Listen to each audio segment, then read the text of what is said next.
Well, I was talking about the beef box. Now we come right to the source here, Joel Salatin. This is, what's the phrase you have?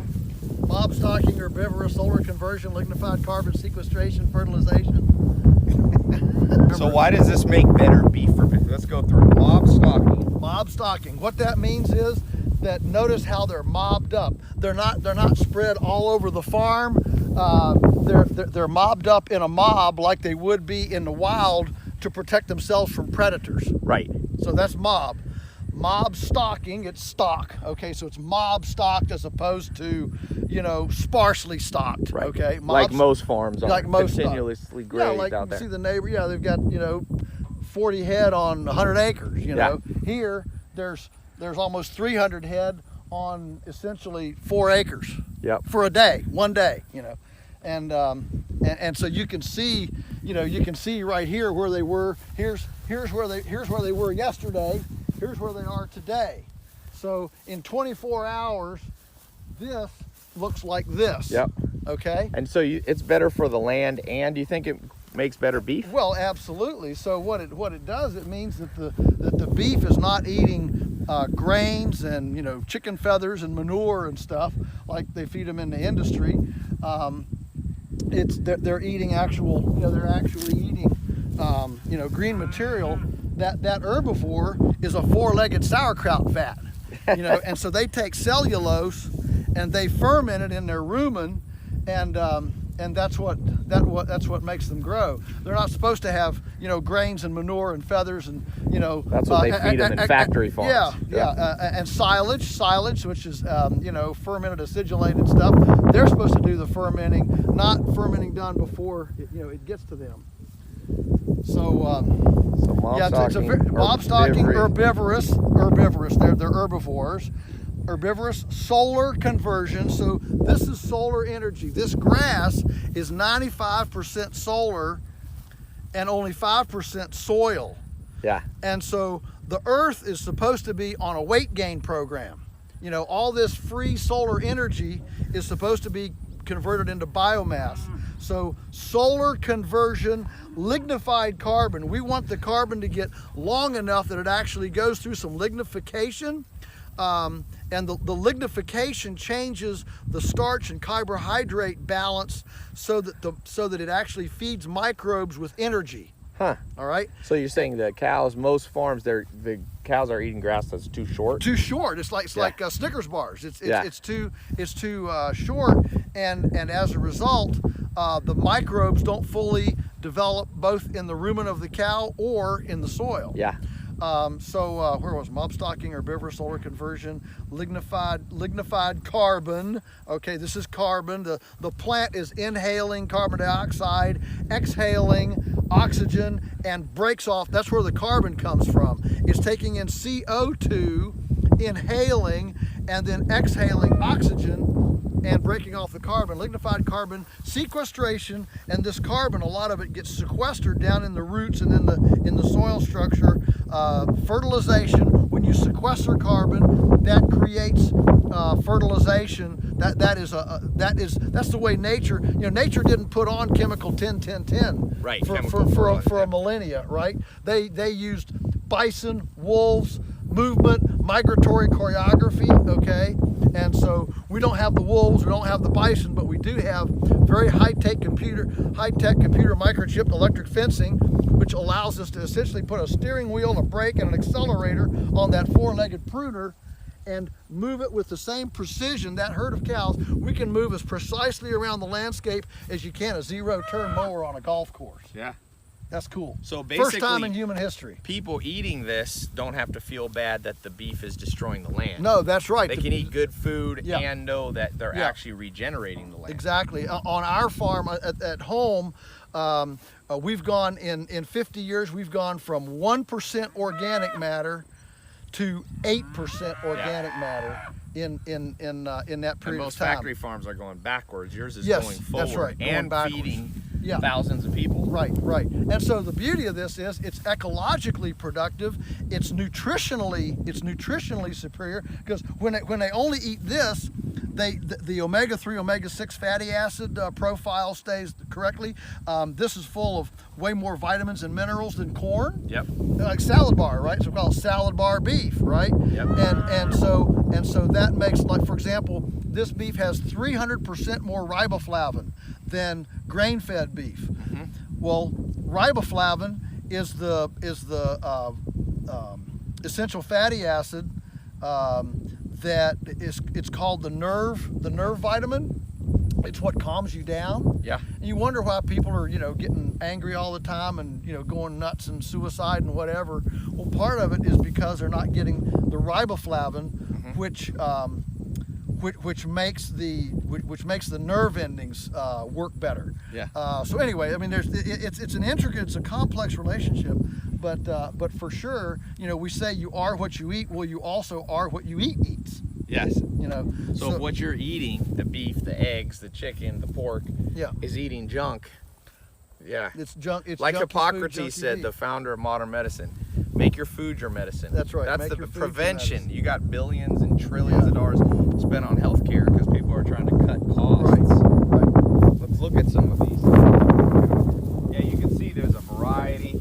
There's different orchard grass, fescues. There's red clover there.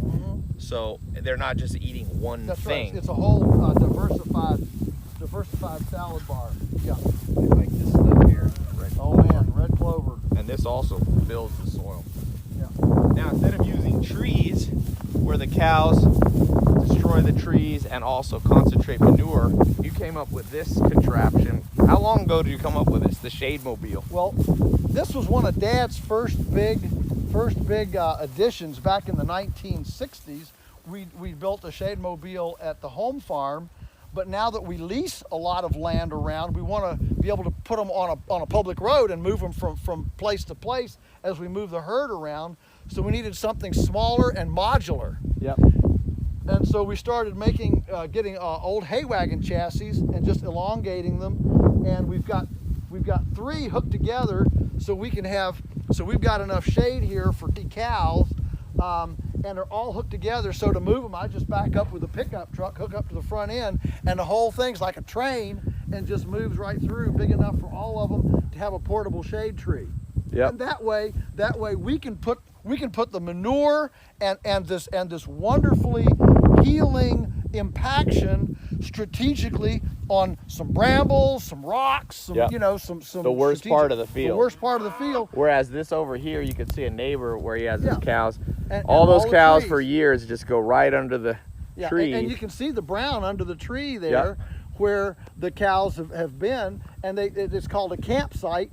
And so they translocate nutrients from out in the field to under the tree. Well, you want the nutrients out in the field where they came from. Yep. And so this is like a portable shade tree to be able to put all those goodies right where we want them to go. And it gives the cows a clean lounge plot every day. because you move it. Yeah, because we move it. So you talked about the riboflavins different. What people don't understand, most people in the city, what does the average cow, what is the average burger from a place like McDonald's, Burger King, or even a nicer restaurant? What's in that? Is it amalgamated beef from different sources? Is it downer cows? Well, I mean, all sorts of things. The fast food burger industry thrives on spent dairy cows. Yeah. That's what that thrives on. There are other. Then when you get into Feedlots. Let's talk about the feedlot. Prime beef, grain-fed beef that you'd find at like Ruth's Chris Steakhouse, that sort of thing. That's all from a feedlot. Yeah. Because you can't get them that overly fat on salad bar. But is that good? Because people think, corn-fed beef, that's what you want. Yeah. Well, the beauty of that is that it covers up a multitude of mistakes. This right here is like fine wine. This takes a lot of skill and management to do, to move these cows every day, give them exactly the right amount. You know, let them get big enough. I mean, this is like you know, developing fine wine. Whereas with corn, you can mismanage, you can do all sorts of things, but you dump enough corn and you can make even a poor animal, you know, put on fat. But isn't that meat fattier that when it's too yeah. marbled? They Yeah, talk about marbling. It's way fat, and it's bland. The taste is bland. Yeah. It's tender, but it's bland. Yeah. And so our meat actually has a taste to it. It won't have as much of the fat. It won't have quite as much of the fat in it. So you have to cook it slower. If you get one of these boxes and we ship it, or you buy it as beef, don't cook it as fast. Don't microwave it. No. In Argentina, they do it very slow. Very slow. Yeah, we're the only. Crock pot's good. Crock pot is great. Goodness, and let it age. I mean, you can let it thaw real slow, like put it in a refrigerator and let it thaw for 3 days. Okay. Let it thaw real slow. That's even better. So yeah, everything about this is about slow. Is about take your time. Take slow food movement. Yeah. Now the other thing is, you were talking about this omega-3, omega-6. When the cows eat a lot of corn in confinement, the nutrient profile is actually different than grass-fed. Yes. Alan Nation would always talk about that. Yeah, Look, yeah. By the way, notice all these birds. This is Yeah. a good sign. They're coming in, eating These the are flies. barn swallows, Yep. which are close relatives of purple martins. Yep. And what they're doing is they're sweeping the cows. As the cows walk, they disturb the bugs in the pasture, and the birds are harvesting the bugs. So there's a very symbiotic, synergistic effect here.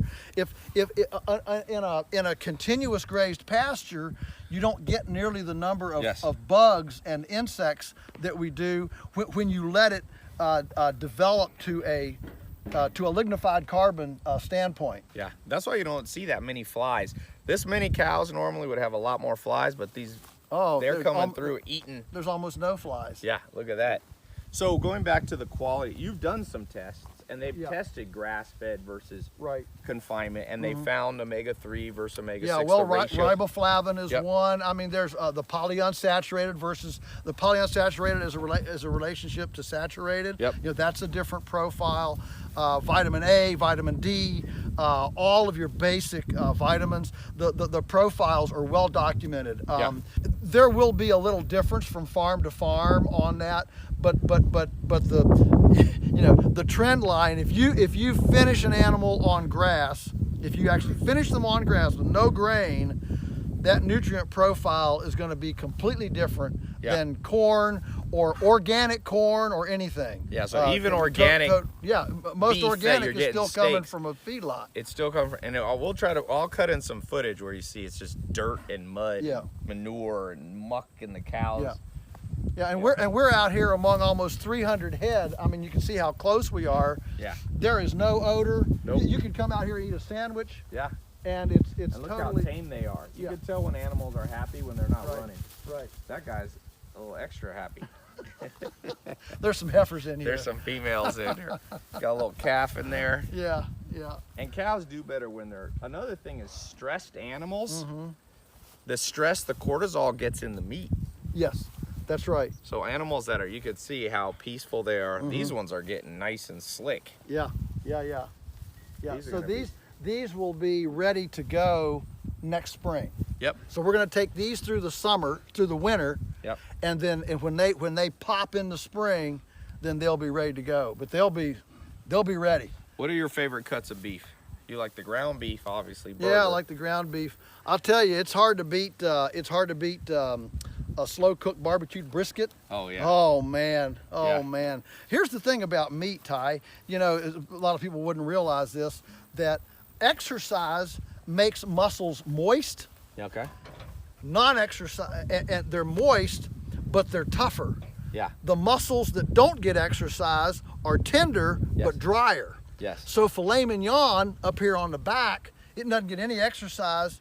It's real tender, but it tends to be kind of dry. You want to marinate it some. Whereas something like a chuck roast on the shoulder, okay, which is like the thigh on a chicken, all right, that's tougher, but it's much more moist. Yeah.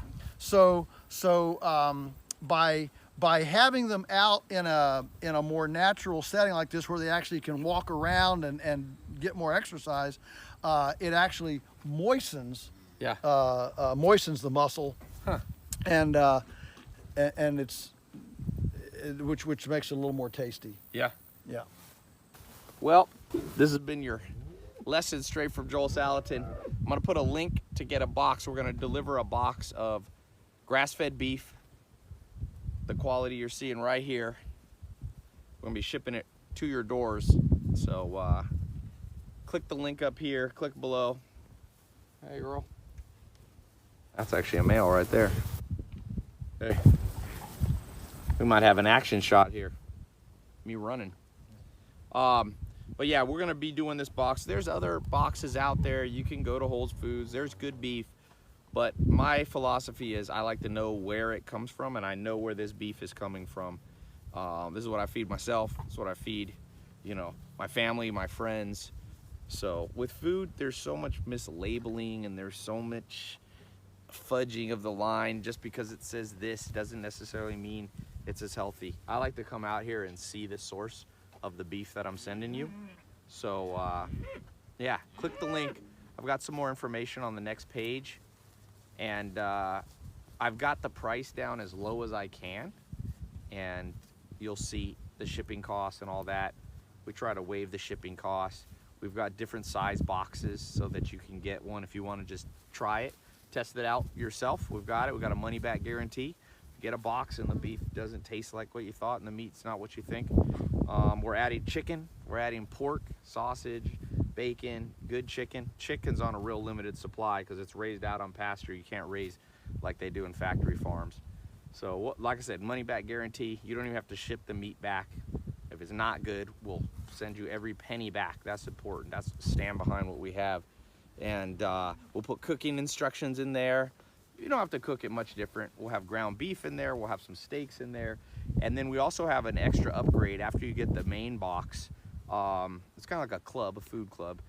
We'll also have an upgrade if you want to quickly, if you have a freezer and you just want to fill it up, we've got some larger options. So if you got a big family or you got an upcoming thing, so upcoming barbecue or event, you may want to get some more. And this will sell out, just to be clear. I know people say that a lot. Oh, we will sell out. There's not that many farms raising it like Joel does, like Polyface Farms. So there's definitely limited supply. I've only been able to get them to agree to give me a certain amount of beef every month. So do not procrastinate. Joel's pretty famous. You might have read about him in Time magazine. You know, he's probably the most well-known farmer in the world, and you're getting that opportunity to get the food. I own a ranch, a farm right next to his farm. So I've seen it with my own eyes. Is my first apprenticeship. I went when I was 19. I worked, raised cows this way. So this is the good stuff. This is what you want to eat. And it's funny.